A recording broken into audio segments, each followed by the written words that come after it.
Welcome to the Heaven on Earth podcast, a world where you study the story you were born into and redesign it into the story you choose. A world where you can have heaven on earth right here, right now, no matter the past. For me, heaven on earth is a holistic experience, leading with the heart, engaging with mind, body, and spirit. It's mindful, fostering calm and secure attachments. As we rise into consciousness, it's an earthly journey where we sensually embrace dynamic living. Hello, beautiful souls, beautiful tribe. Welcome to the Heaven on Earth podcast. I'm your host, Claudia Cauterucci, and this is where psychotherapy meets spirituality, and we speak of all things from a multidimensional level, and we believe in holistic healing, and we believe in building community. And today I am back with Grace being, thank you, Grace, my co-author for the book that we're putting out together this month. So I have the link to pre-order it down in the notes. Grace Being is the lead author in the book Healing from Narcissistic Abuse, and I am the secondary author. And Grace talks about it from a personal perspective, and I chime in with a clinical and psycho-spiritual lens. And it's just been such a gift to do this work with you, Grace. And today we're going to do the podcast in a bit of a different way. We're going to pull some topics from the book and discuss it a little bit more deeply with just conversation between us. And we'd love for you to have any questions or anything that you are thinking about, or if it hits the spot for you, write it in the comments and we'll certainly get back to you. And just know, 2 more announcements before Grace begins. We have created a YouTube channel that's called Healing from Narcissistic Abuse that will only be about the book, about conversations about healing from narcissistic abuse. I will put the link in the notes in the comments area. So please know that we are building a channel. And on that channel, Healing from Narcissistic Abuse, we will be having a monthly recording between Grace and I, where we also go more deeply into topics that we are picking from the book that we will discuss. So please chime in, join us, share, like, comment. It is here for you, because we take this topic so seriously because of how much damage and destruction this topic has done. And we are here for the healing of it. We are here for the healing. And I will be having a 6-week group, and that will be a paid group. If you're interested in that, let me know. I will be leading it as a psychotherapist and talking especially about maybe if you've had a narcissistic parent, because that's something that's very hard to deal with. The book comes out in November, so it's already out for pre-order in Amazon. And now, Grace, welcome. Welcome. Thank you, Claudia. Thank you so much. It's so nice to be with you here again. Our last conversation, time flew by really quickly, and I'm sure today is going to be the same. So today, I really wanted to talk more about the book, as you said, and I think it's good to start by explaining the structure of the book. Because when I was thinking about how to write the book and the table of contents, I wanted to organize it in a way that was reflecting on my healing journey. The first step for me, at least, was really by understanding the psychology behind narcissistic abuse and educating myself about it.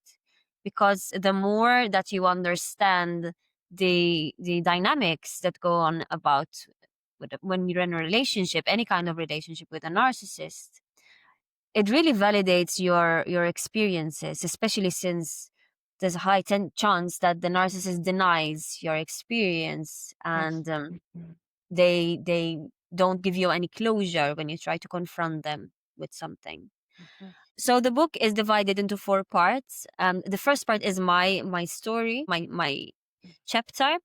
Then we talk about the psychology behind narcissistic abuse. And then the third part is delving deeper on the psychology, on our psychology, to understand why we are attracted to narcissists. That was the second step in my healing journey. I noticed that there was a pattern in my life where I would fall prey to these people. It was definitely not the only person that had narcissistic traits. And so I got really curious and I really wanted to break this pattern, to become more conscious of my choices and what was happening inside of me that was attracting me and making me stay with these kind of people. So the third part of the book really goes into that. And then the fourth part, I talk about steps that you can take to cultivate a healthy relationship with yourself. And I really love how you describe it when you mentioned, even in the book, that we need to get a PhD on ourselves. And these Claudisms really get stuck in your head because they make a lot of sense. So that is the structure of the book. Yes, yes, yes. You're already having my, and I take notes. I'll be taking notes and I certainly read from my notes, but you already have my mind popping. And Grace, I remember when you invited me to be a co-author. And when I read that first part, your own personal story, it was a weird thing because I was completely mesmerized and fascinated. You pulled me right in, and not it's like watching a car crash, really, right? Because you describe it in so much detail. And I said this in the last podcast. I was so thankful for how much detail you provided, because even though you were exposing and being so vulnerable about these very humiliating experiences, it allows the reader to not only connect, to say, oh, me too. It also really showed all the tactics that where you really begin to self-doubt and leave yourself, because that's what happens. You also describe really fully. So I guess what we're doing is just jumping into the first part without a lot of detail, because listen, audience, you're going to want to pick up this book just to read her journey, because you will find yourself in it, and you will find that you connect with the part of you that has to defend, explain, beg. These are all the places that we are put in when we are part of the relational dynamic with a narcissist. And that can be a boss, a friend, a lover, a parent, a nation. Throwing that in. Out there. Just have to, all in the small, small in the all.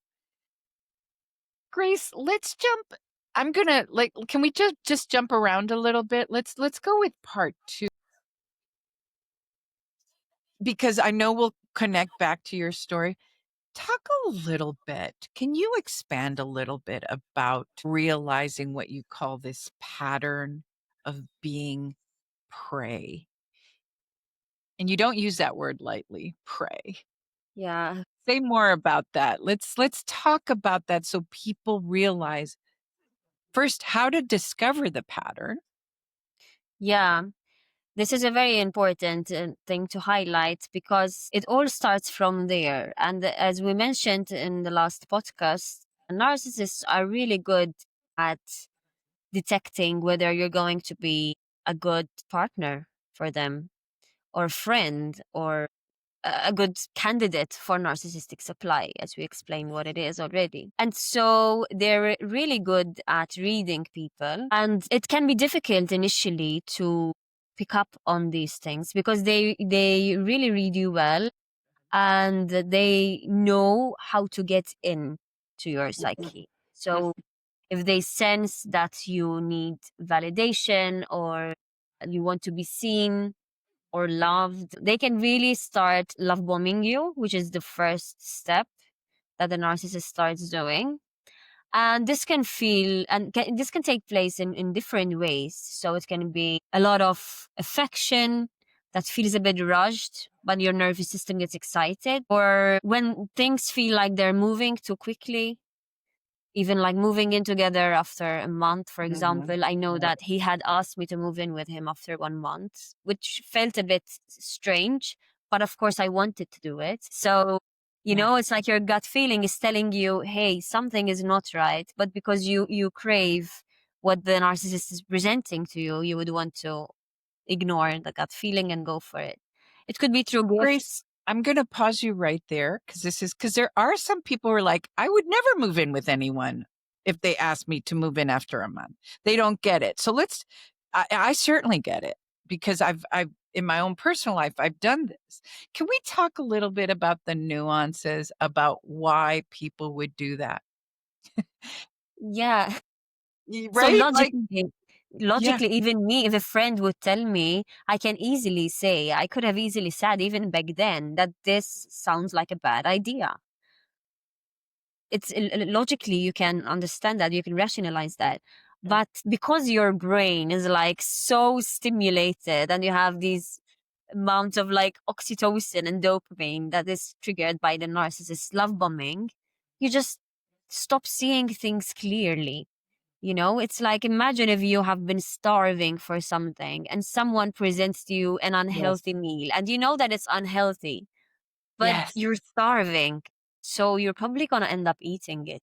Yes. That's a great way of putting it. That's a great way of putting. And maybe what the starvation is, you were not noticed, you were not seen, you were not validated, you were not valued. Usually as a child, there is a childhood wound there. So to be seen so fully, to be received, to be just enamored so fully. I also think that there's this beautiful belief, because I don't want to demean the beliefs in true love. Okay? Yeah. Because there is a frequency match at the beginning. The narcissist is starving for you as much as you're starving for them. So there is a frequency, a starvation frequency match that feels so aligned. It does feel like a full chakra light up on both ends. And let me make a real, because I've been doing a series on psychic hits. Let me distinguish those. So sometimes when you say, I'm going to move in, you say to your friend, because I know this is the person for me. I know this is true love, right? We have to distinguish the difference between when we are unhealed and what it's hitting is a trauma bond of some sort, and when it's an actual inner higher consciousness voice that says red flag, red flag. And usually for the audience, the red flag voice is more neutral. It doesn't have a lot of urging or craving or longing or romance even. It's just a tad more neutral. It has a more neutral voice. Would you agree with that, Grace? Like, because it's both at the same time. Yes. I like the way how you're describing it, because it can be difficult to distinguish what's exactly happening. And it definitely felt genuine from his side. And I could see that he was also appreciating the intensity because he was also feeling magnetized towards me. It felt real, even for him. Yes, yes, yes. There is some realness in the mix of it all. Yes. It doesn't mean that it's healthy to go with it. It's just, it feels real. Right, right, right, right. So we can take it back to where we were talking about how we fall prey to narcissists, and they start with the love bombing that can feel very intense in the beginning and can feel very juicy as well, very good. However, after this phase passes, then they will start getting overwhelmed by the level of intimacy that's being reached, and they move towards the devaluation stage, it's called, where they will start pointing out imperfections, and they will start belittling you, humiliating you. And it comes off as like the initial test to see whether you're going to stay or whether you're going to put up with their drama and abuse and then continue the behavior, the dynamic from there. So a person who has worked on themselves already and has a healthy level of self-worth and self-esteem and knows how to get validation from within, not from outside, they would leave at that point, right? It makes sense that when someone is mistreating us, we would leave the relationship. However, since at that point in my life, I was still struggling with this, I internalized what he was saying and I just became fixated on trying to be good enough for this person and trying to be better and make things work. And it becomes a loop. You're just like feeding this loop because after that, then he discards you. There's the discarding stage where they completely abandon you. But then after some time, they decide to get back with you and nourish the relationship. And this can keep going on for years and years until you decide that it's enough. You've had enough. Yes. Yes. Grace, say a little bit more about the way you phrased it. Was it can come off as the first test, but would you say that it is the test? Like the narcissist is testing whether you'll take it. Exactly. That it's an actual test and there's a ton of testing. It is the first one.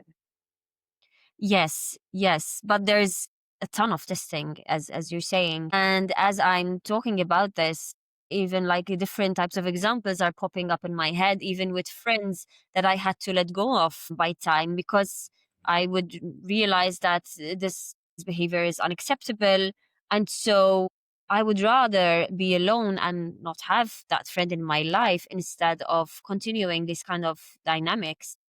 So this is why I put everything in one book, all the information that I gathered and the education that I got to make it easier for people. And it hopefully takes them less time and less damage. Because when I understood the pattern, and then you can make sense out of it. You can see the pattern. Once you become aware of it, it's very difficult to unsee it. And now you know what's happening. You said it in the last podcast. You said it's actually quite scripted. And I think what's difficult is it's really funny because when you're in it, you feel like it's unpredictable. When are they going to love you? When are they going to get mad? When, like, you feel like it's just this series of shocking events that leaves you as a deer in headlights all the time. So you're scrambling to defend and explain and try to be good enough and do all of these things in response to these tests. But actually, once you know it, which is the impetus of the book, once you know that there's an actual pattern, there's an actual script, even the way they come back and they're seductive or they're scared or they miss you, you can see it. Now you can see it. So where it's completely predictable. Sometimes I find it a little boring, to be honest. Like it's a little boring. It's like, wow, you really are not out of this. And you really think that I don't see this. It's interesting. So let me jump back about the not good enough, because that is the projection. There's a constant projection that the other is not good enough.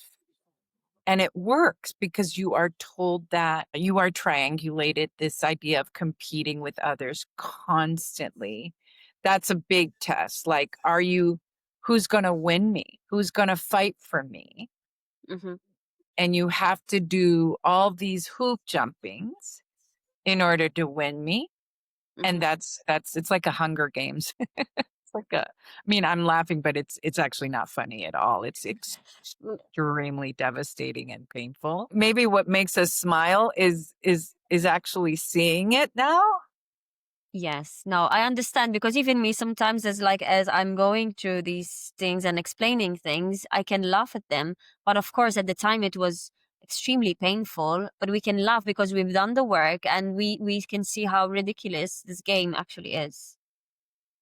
Well, and how much the not good enough was in them, how much the emptiness was in them, Mm-hmm. thus the need for constant supply, to Mm-hmm. constant fill the Mm-hmm. unfillable, the unfillable, right? They feel like they can't get enough of dopamine hits.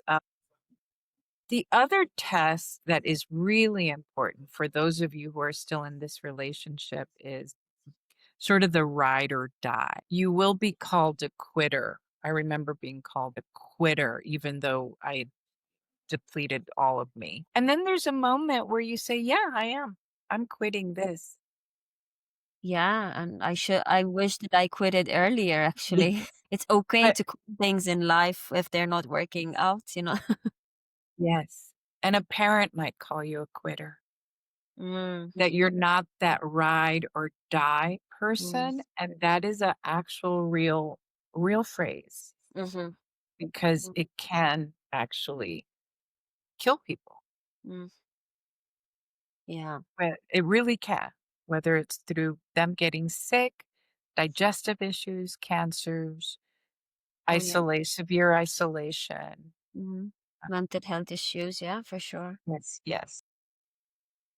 I'm thinking now as we're speaking, which makes the third part, the last part of the book so powerful and important, is that sometimes, most of the time, awareness is the first step, and it's not enough to cut off the relationships. It takes so much strength and inner work to be able to leave these kinds of relationships. I don't want to undermine and underestimate that just by learning and just by reading about these dynamics, it's going to be fine and easy, and now that's it. You're just going to leave the narcissist.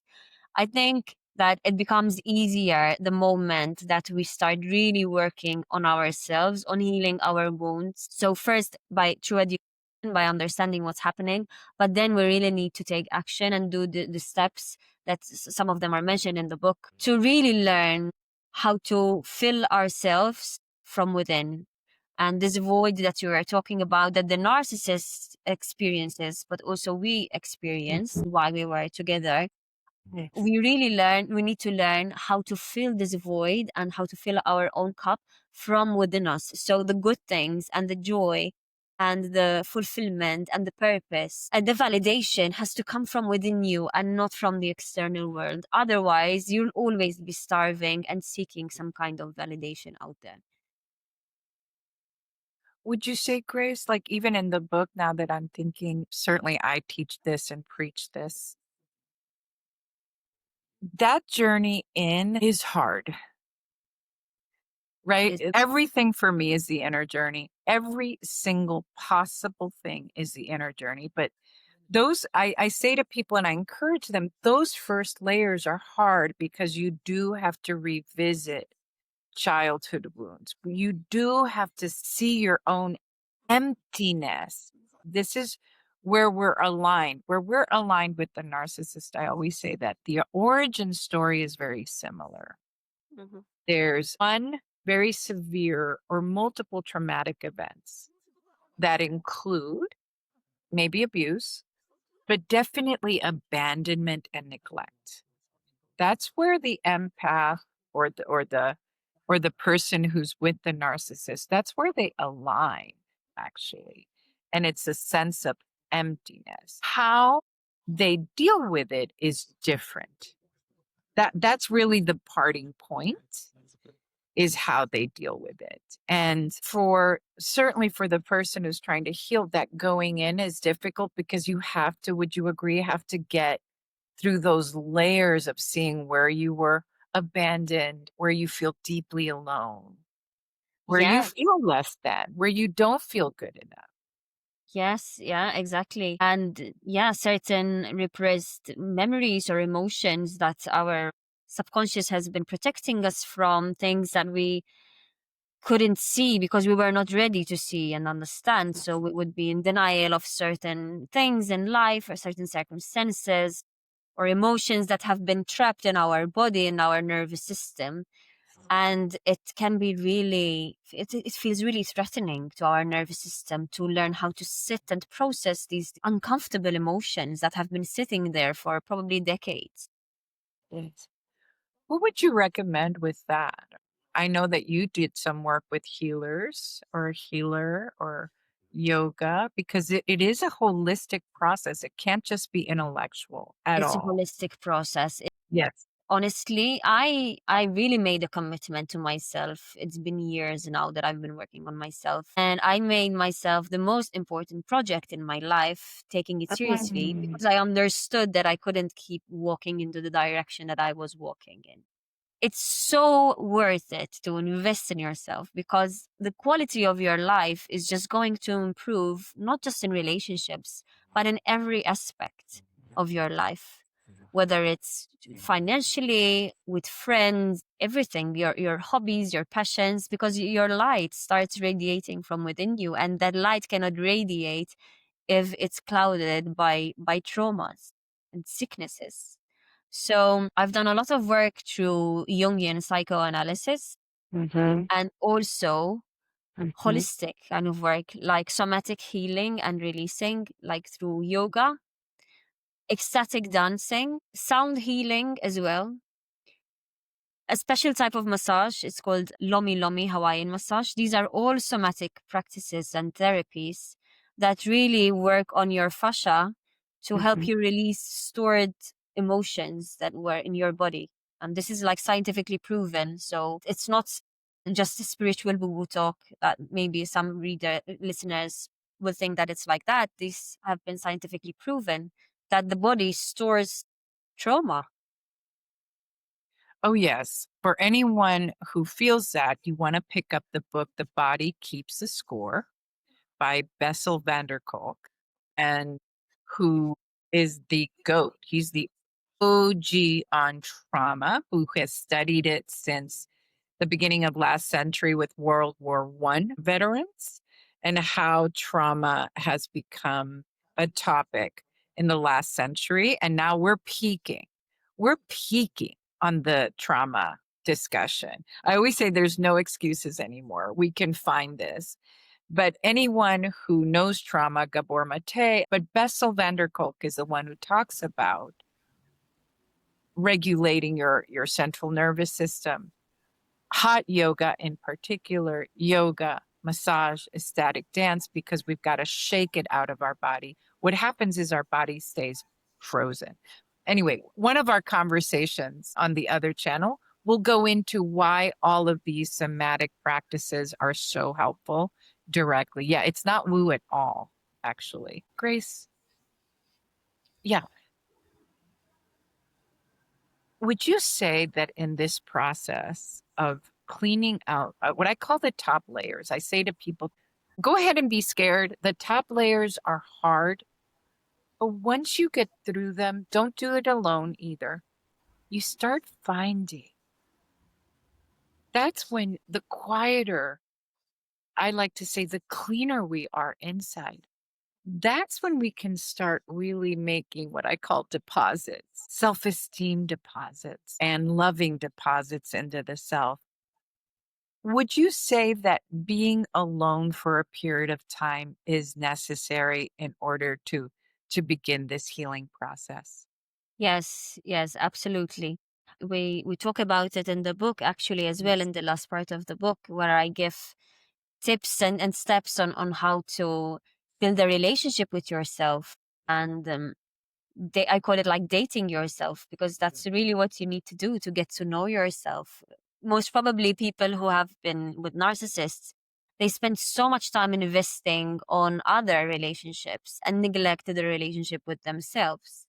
It's so important because we have this tendency to be the carer and the nurturer. If you're going to get into another relationship quickly, you're going to, one, come with a lot of emotional baggage that needs to be healed. It's not even fair on the other person. There's a high chance that the pattern will be repeated if you haven't done the inner work yet. And so you owe this to yourself, this time alone to heal, to be with yourself, to get to know what you like, what you don't like, what are your values in life, which direction you want to go. You have this kind of time where you need to go in your cocoon, in the dark, in solitude. Of course, it's important to have a support system and surround yourself with people who have good intentions for you, because isolating yourself is never a good idea, especially when you're dealing with trauma. And there are a lot of narcissistic abuse support groups as well that people can join, so they can connect with other people that can understand them. But yeah, we owe this sacred time to ourselves to dedicate and work on the relationship with ourselves. Yeah. So one of the things that I like to add to what you're saying is, and one of my expertises is being an empath or a highly sensitive. You just be aware that you have an impulsivity. It's like an immediate habit to respond outside of yourself in order to save, to care, to fix. It's like a compulsive behavior. If you're even on the bus, you might compulsively be helping others. So in order to tame or to quiet and sometimes even to reverse that compulsion, because if that was you and your family, you're going to be that with the narcissist for you, sure, which is why it's a match. But if you move quickly or if you start to notice, I would invite everyone to notice this right now, that you just impulsively will solve a situation, will fix it, will be monitoring the room. It's an actual survival. It's a coping mechanism. Part of that impulsivity and that compulsion is to survive the environments that you're in, especially the dangerous and attacking and demeaning environment of being around a narcissist, a volatile person, an abusive person, even a silent person. Because the narcissist can punish you with silence. Oh yeah. Yes, absolutely. And Yeah. so you compulsively try to fill it in or do a lot of the work to make things okay. So this sacred time that Grace is talking about being alone is also to start managing those impulsivities and compulsivities, to reverse those habits, to actually have those sacred pauses to say, I don't need to respond to this right now. Hmm. Grace, this is something I didn't say in the last, and I really remember this. There's a part in your book where you talk about the time right after you left him. It struck me so powerfully, where you said you had Netflix in front of you and you didn't even know what you liked anymore. Yes. You literally could not choose what to watch on Netflix. Yes, that was shocking for me. I was shocked. And it wasn't just because there were so many things to watch. It was literally you no longer had any idea what your urge was. So that's how powerful the psychic dismemberment comes. Oh yes, yes. I remember that moment, and I realized that I was so disconnected from myself and that I didn't have a sense of self anymore. No sense of identity, what I like, what I don't like. I didn't know who I was. And it's so scary to navigate the world like that, to make choices. You have to make choices every day, you know? Yes. So you can easily end up making the wrong choices if you don't know what's good for you, what your needs are, what your interests are. And this part of myself has been neglected for so many years that I needed to develop that. And to develop that, yes, I needed to be alone. And I think you're the first person that made me aware of this impulse that you're talking about. It really felt when you mentioned this word to me, I really became aware that it is an impulse, actually. I can feel it even in my body. It's like you go forward even when Mm. you try to Yes. help someone. It's like you can't help it. It's like your You just body. can't. The impulse is so, and it's like a compulsion, which is why when I talk about grounding for empaths or highly sensitives or people who've been in narcissistic, I always say, I want you to your first step is to lean back, Mhm. like sit in your body throne I call it. Lean back, because we're always doing this. And Grace, every time, like, I think, talking to you just is so stimulating. And I guess maybe it's because we connect on seeing this, but I always say that the freest human is the choosing human. And so the first thing that's taken away is your choice Mm-hmm. and your decision making, Mm-hmm. which, by the way, is true for governments who take that away from a populace. Mm-hmm. That's when you know that there's a narcissistic system at hand, Mm-hmm. really, or at a job, or Mm-hmm. in a family, or in a cult. Is the first thing that goes away is your ability to choose and your ability to make decisions. Mm-hmm. And then you don't know who you are. Yeah, that's so powerful, because you can see how this dynamic ripples out through different systems, even not just one-to-one relationships. Grace, can you say something to folks about who are afraid to be alone?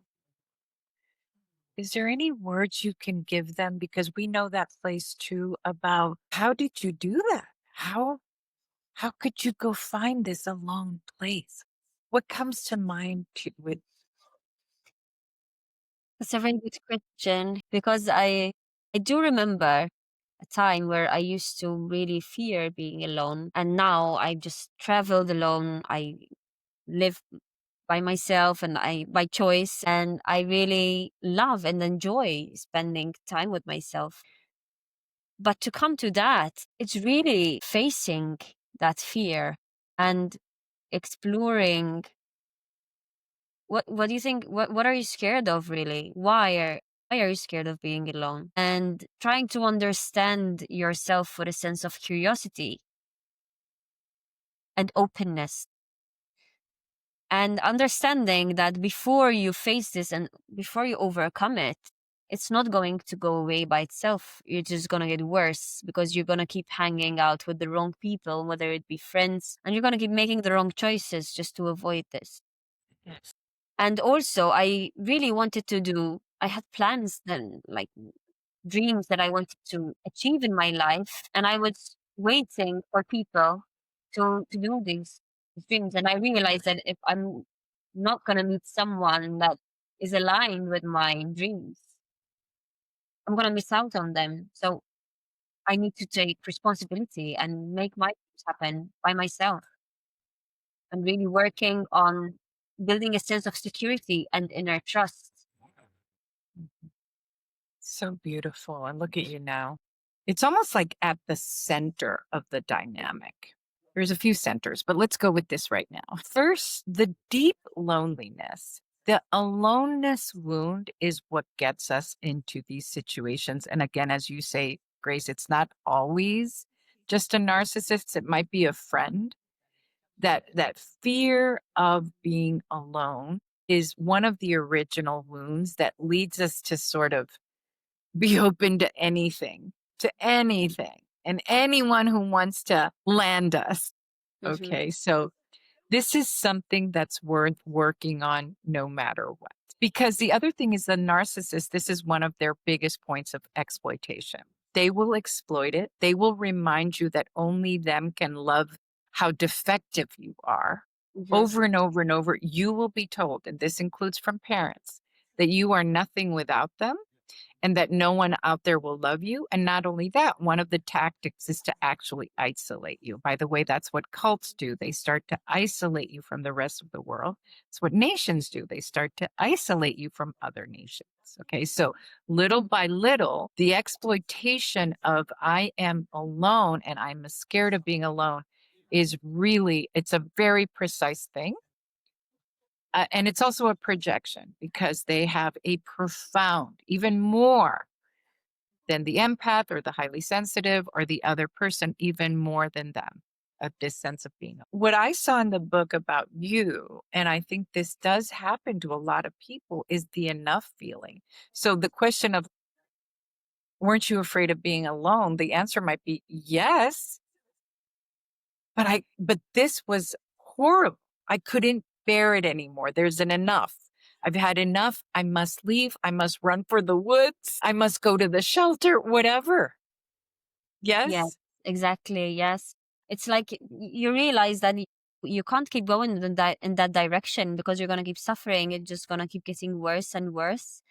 And being alone didn't stop being scary. Just the current situation was even worse than being alone. And I Exactly. remember actually, I just had a memory now coming up of an episode where I remember I described a tragic event that happened with me when we were traveling. It was one of the most tragic moments and traumatic moments that I had. And when I went back alone to my country and he stayed there when we were traveling, and I remember that for the first time in my life, I was having breakfast alone in a restaurant overlooking the sea, and the silence felt so beautiful and peaceful. And I was like, oh my God, thank God. For the first time in years, I can eat without being bullied, without hearing belittling comments, without hearing how useless I am and all the poisonous words that he used to project on me. And I realized, wow, actually being alone is not that bad after all. Yes, I'm so glad you mentioned I could feel it, the sweetness. It's like finding a treasure chest of some sort of, and when you describe it, breakfast in front of the sea. And Grace, I would add, not just demeaning you, because for some of you, you might recognize it. It's demeaning the waiter. It's being so angry at the restaurant. It's that the food is terrible. Like this constant problem seeking moods. It's too hot. Like it's not just you, it's just this constant dissatisfaction because the moods are so intense as well. That's so true. Yeah, that's so true. It's like everything is wrong with the world, not with Yes. them, but everything is wrong with the world. Yes. Yes, and you will hear it. You will hear. I just love that memory. I'm so glad it what a gift, right? These little glimmers, these little gifts that are messagings, are messages. It's a friend. I remember, and I'll share this right now, but Grace has a lot more detail in the book. Please pick up the book, folks, because her writing is just so exquisite. You're really transported to these places. Grace, I have this memory, and I want people to really notice this, of a cousin from Colombia visiting me because I'm half Colombian. And he was with us for maybe 2 weeks. He was moving to the United States and he was going to start off in our home. And he was helping me with errands. I had a few moments with family members who loved me. And he said something that felt so harsh, but I'll never forget it because it was one of my and I defended against it when he said it. He said, prima, which means cousin. Prima, I've never seen you this unkempt. But he was soft. It was worried. It wasn't like I've never seen. He was like, I've never, descuidada is the word in Spanish. And Okay. descuidada literally means untaken care of. And I said, and he said, are you okay? Oh. And it was sweet. And I was like, "What are you talking about?" Like, "I love me," like just very defensive, but Hmm. it hit because it was so soft. I could I could vibrationally feel how loving and worried, and he was pointing to something like I've Hmm. never what's going on? And for folks listening, there will be outside people who will say these things, who will say something's off.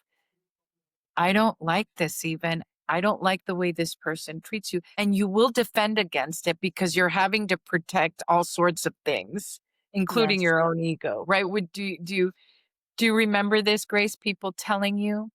Oh, yes. So many people. Yes. And I mentioned different episodes in the book where people were pointing out to me. It was so obvious, even on a physical level. It just shows. Yes, it shows. It shows. And for folks who've stayed there because of the fear of aloneness, we really want you to hear this because some people don't hit the enough button Yeah. or you hit it and you press snooze on it and it keeps getting louder. It keeps getting worse and you keep hitting snooze. Um, and you're self-sacrificing in a big, big, big way. So there are resources, people, groups, books like this one where you can go and find support. Yeah? Tell me why you're smiling, Grace, when I say that. No, because it's so beautiful, and I'm thinking about my journey and the freedom that I found and the joy that I have in my life, that I wish it to every listener right now who is experiencing this and is in this kind of situation. And I'm just wishing them energetically to realize that they're more capable than they can imagine. You just have to allow yourself to surprise yourself and realize that you're actually more capable than what you imagined. But you gotta allow yourself to experience that and take the leap of faith. Grace, would you say that your life is full of choice now? Yes, full of Can you choice, talk about that a little bit?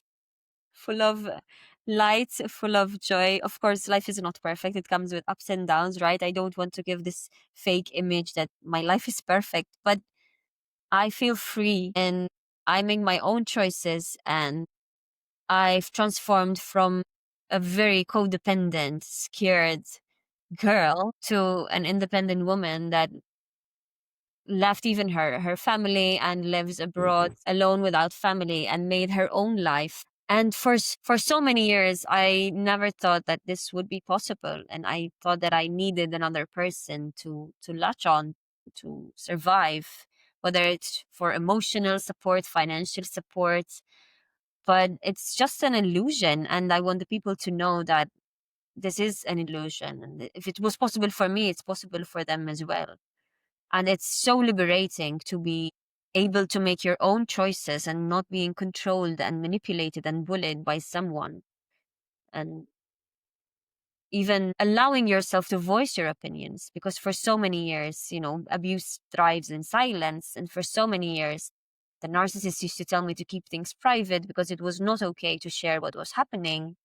And it's always, suffocating my voice and making me feel ashamed even of what's happening. And it's just so freeing now to have my own self-expression and creativity that's radiating in different aspects of my life. Yes. Yes, it's so, so, so true.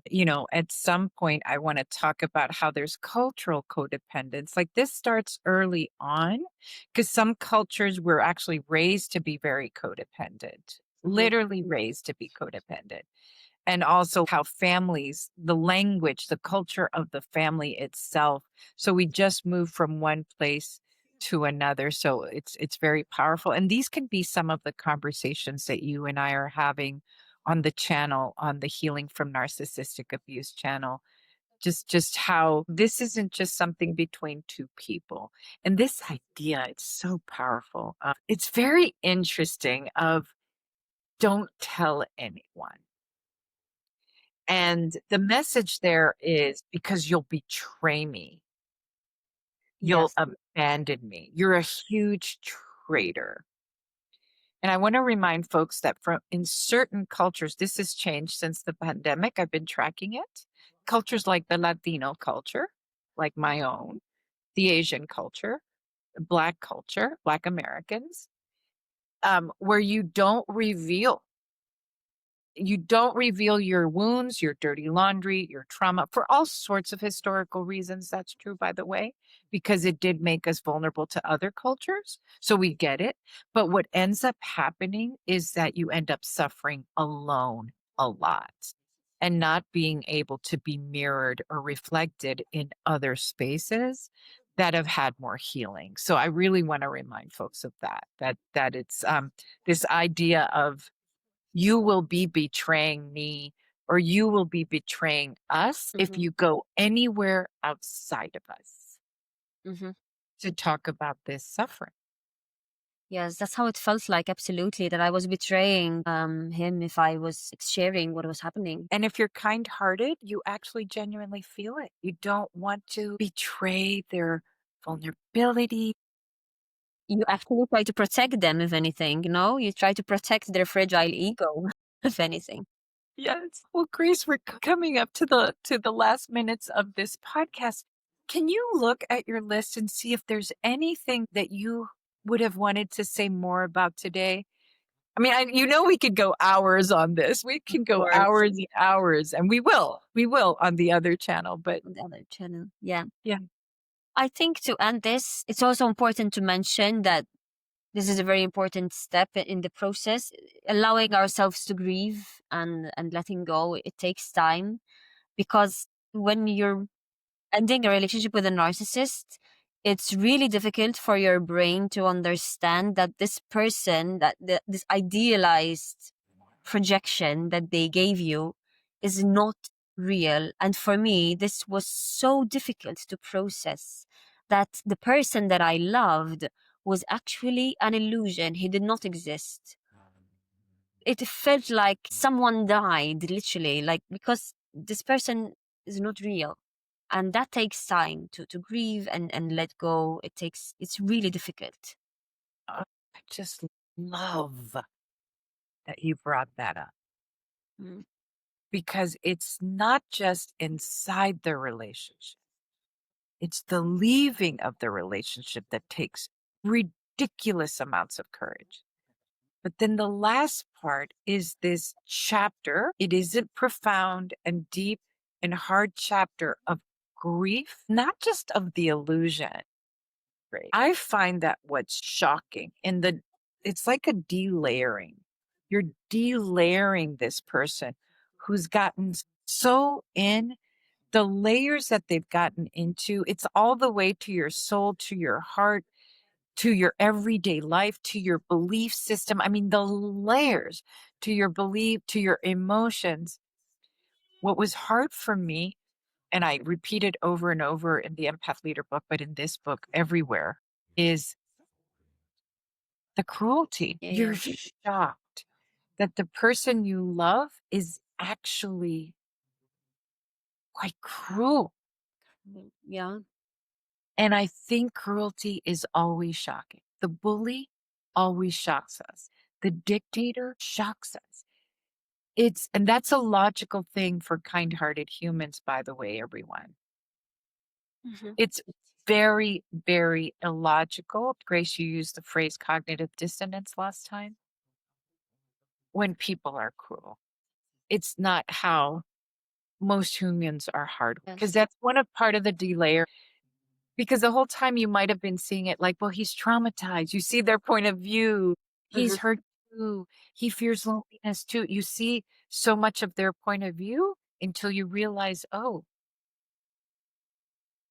their Mm. response to all of that is to be cruel to me. Well, Yeah. yes, exactly. That can be very hard to process. Yes. So Yeah. yeah, we need to allow ourselves some time to grieve and move through it with grace. With Grace being, with this author, Grace being, who is so grateful and so generous with how much she shares in the book.